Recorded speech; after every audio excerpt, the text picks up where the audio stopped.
तो क्वेश्चन में दिया था standard state gives free energy of formation of C graphite to C diamond and C diamond, delta G not formation दिया है हमारे को। ना स्टैंडर्ड स्टेट मीन्स यहाँ प्रेशर क्या है 1 बार है ना, और प्योर है। The conversion of C graphite to diamond है ना, सी ग्रेफाइट को हम कन्वर्ट कर रहे हैं सी डायमंड में। अब प्रेशर अप्लाई करके कर रहे होंगे। रिड्यूसिंग इट्स वॉल्यूम बाय 2 × 10⁻⁻6, तो डेल्टा वी की वैल्यू है 2 × 10⁻⁻6 मीटर क्यूब पर मोल है ना, यूनिट हमें पता है metre cube per mole. If C graphite is converted to diamond by isothermally, delta T कितना है 0 isothermally. The pressure at which graphite is equilibrium with diamond, तो कुछ प्रेशर हम अप्लाई करेंगे जिससे ग्रेफाइट से डायमंड में इक्विलिब्रियम में आएगा। ठीक है, तो क्वेश्चन है गिब्स फ्री एनर्जी चेंज का, काफ़ी अच्छा क्वेश्चन है। तो हमें पता है डी जी क्या होता है, V D P minus S D T. तो डी टी तो 0 हो गया, आइसोथर्मल ही गिवन है ना।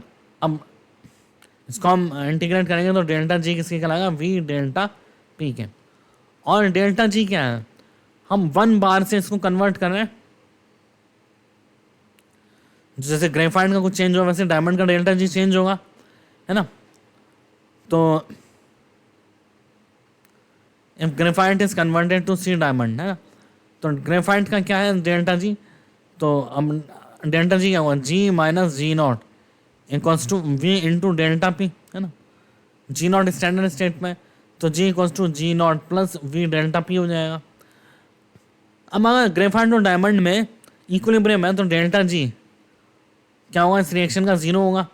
अब ये ग्रेफाइट के लिए है, इसी तरीके से डायमंड के लिए होगा। तो C G graphite equals to G diamond, ये जी डायमंड हो जाएगा। तो जी ग्रेफाइट कितना है, G not graphite plus V D P है ना, equals to G not diamond plus V D P हो जाएगा। अब G not graphite minus G not diamond है ना, इसको हम वॉल्यूम ऑफ ग्रेफाइट लिख देते हैं ना, वॉल्यूम ऑफ ग्रेफाइट और वॉल्यूम ऑफ डायमंड। तो delta G not graphite minus delta G not diamond, तो डेल्टा जी नॉट ग्रेफाइट कितना है 0 है ना। अब हम कर लेते हैं इसको डायमंड माइनस ग्रेफाइट कर लेते हैं ना, तो delta G not diamond minus delta G not graphite, diamond का कितना है 2.9 किलो जूल, 2900 जूल ले लेता है। इसको हमने क्या कर लिया, इधर ले गए और वी डी पी को इधर लिया है ना।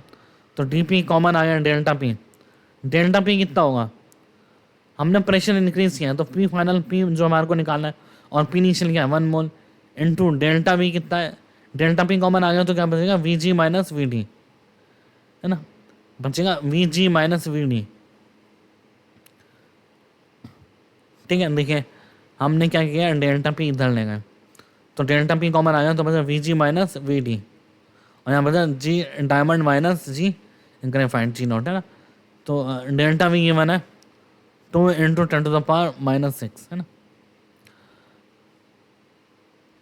ये गिवन है हमारे को मीटर क्यूब पर मोल में, और ये हमने किस में लिया 1 तो बार में है और ये मीटर क्यूब में है। तो इसको अगर हम कैलकुलेट करें 2900 × 10⁻6/2, ये किसमें मीटर क्यूब में, और मीटर क्यूब को हम बार में कन्वर्ट करेंगे,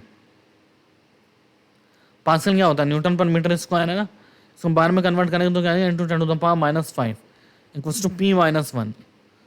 तो ये हो जाएगा 29000/2 जो कि हो जाएगा 14500 प्लस 1 कितना हो जाएगा 14501 बार।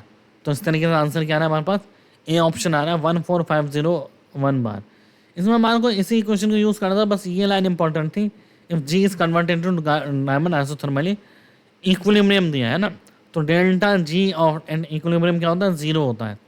तो हमारे को डेल्टा जी मतलब डेल्टा जी लेना है ना, तो G of graphite minus G of diamond लेना है, जो क्या होगा 0 होगा, या फिर जी ऑफ ग्रेफाइट किसके इक्वल होगा, जी ऑफ डायमंड के इक्वल होगा। ये कंसेप्ट लगा के हमारा आंसर आ रहा है 14501 बार।